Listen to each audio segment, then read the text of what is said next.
오늘의 똑똑 실험, 화성 모형 만들기.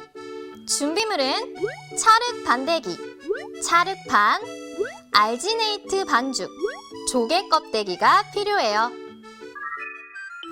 화성 모형 만들기 제1단계. 찰흙판에 찰흙 반대기를 올려놓아요. 그러고 나서 찰흙 반대기 위에 조개 껍데기를 올리고 손으로 꾹 눌렀다가 떼어냅니다. 2단계. 찰흙 반대기에 생긴 조개 껍데기 자국이 모두 덮이도록 알지네이트 반죽을 부어요. 알지네이트 반죽은 보통 2분 정도의 시간 안에 금방 굳기 때문에 반죽을 붓기 직전에 만들어야 해요. 3단계. 알지네이트 반죽이 다 굳으면 찰흙 반대기에서 떼어냅니다. 자, 화성 모형 완성! 자, 그럼 이번에는 우리가 만든 화성 모형과 실제 조개 화석 표본을 비교해 볼까요? 어떤 점이 비슷한가요? 일단 부채꼴 모양, 그리고 줄무늬가 보이죠? 이렇게 모양과 무늬가 비슷해요. 자, 그럼 어떤 차이점을 볼 수 있나요? 실제 화석이 조금 더 색깔과 무늬가 선명하게 보여요. 그리고요, 우리가 화석 모형을 만드는 데 걸리는 시간은 짧았지만 실제 화석이 만들어지는 데는 엄청나게 오랜 시간이 걸리겠죠. 오랜 시간에 걸쳐서 만들어졌기 때문에 또 엄청나게 단단하다는 차이점이 있겠죠. 자, 우리 친구들 조개 껍데기뿐만 아니라 나뭇잎으로도 나만의 예쁜 화석 모형을 만들어 보세요. 실험 끝! 그럼 이번에는 실험 과정을 생각하면서 실제 화석이 어떻게 만들어지는지 그 과정을 한번 추리해 볼까요? 자, 먼저 이 첫 번째 그림을 보면요. 죽은 생물의 몸체나 나뭇잎 같은 것이 물이나 바람에 의해서 강이나 호수로 운반이 되어요. 자, 그럼 이 죽은 생물의 몸체 위에 퇴적물이 쌓이게 되겠죠? 자, 그런데 이때 이 단계에서 만약에 퇴적물이 천천히 쌓인다면 어떤 일이 생길까요? 그렇게 된다면 물, 바람, 공기 등에 의해서 이 죽은 생물의 몸체나 나뭇잎이 부서지거나 썩어버리게 되겠죠. 그렇게 되면 화석이 잘 만들어질 수가 없어요.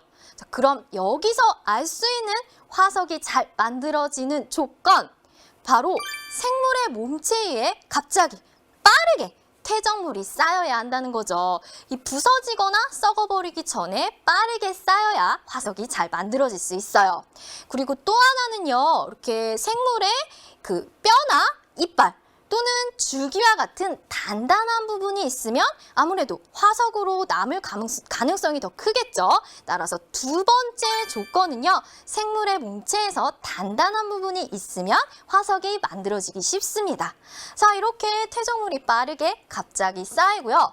계속 쌓이면 무엇이 만들어진다? 지층이 만들어지게 되고, 이 지층 속에 있는 생물은 바로 화석이 되는 거죠.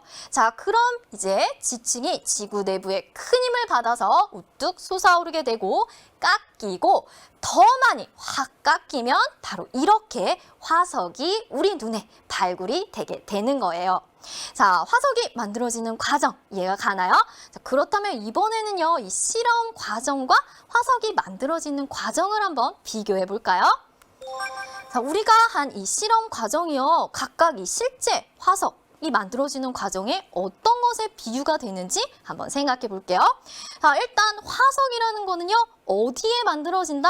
바로 이 지층 속에 만들어져요. 지층 속에 있는 이 죽은 생물의 흔적이 바로 이렇게 화석이 되는 거죠. 자, 그렇다면 우리가 실험에서 사용한 이 찰흙 반대기는 무엇에 해당할까요? 어디에 만들어지는 거예요? 지층에 만들어지니까 찰흙 반대기는 지층의 역할을 했다고 볼 수 있죠. 자, 그럼 이 안에 넣은 이 조개 껍데기는 어떤 것일까요? 바로 여기 안에 있는 옛날에 살았던 생물이 바로 조개 껍데기죠.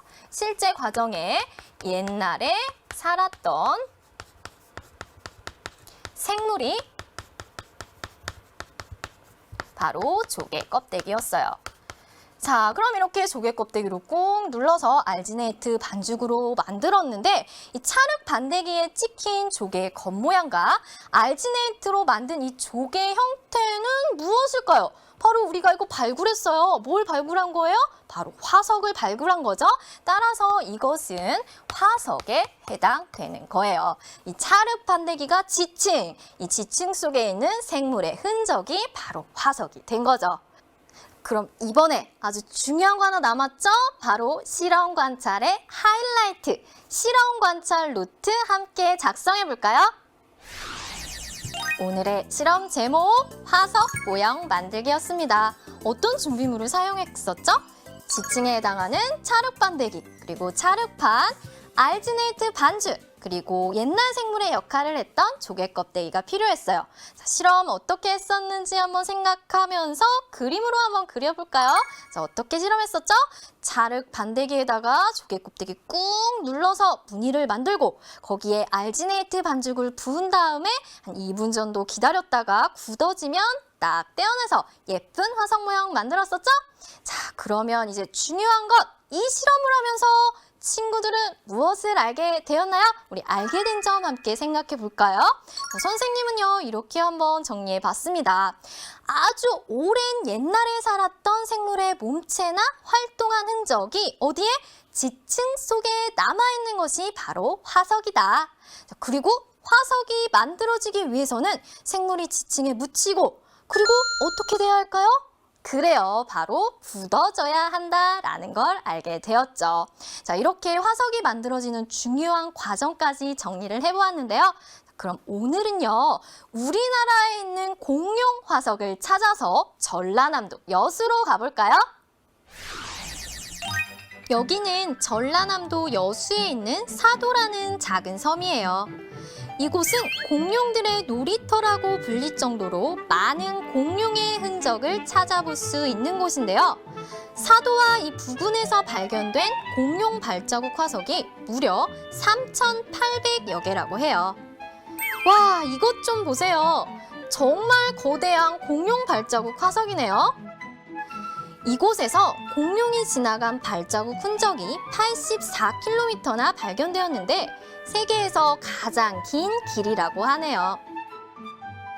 약 7천만 년 전, 사람이 살기 훨씬 이전에 이곳에는 굉장히 많은 공룡이 살았나 봐요.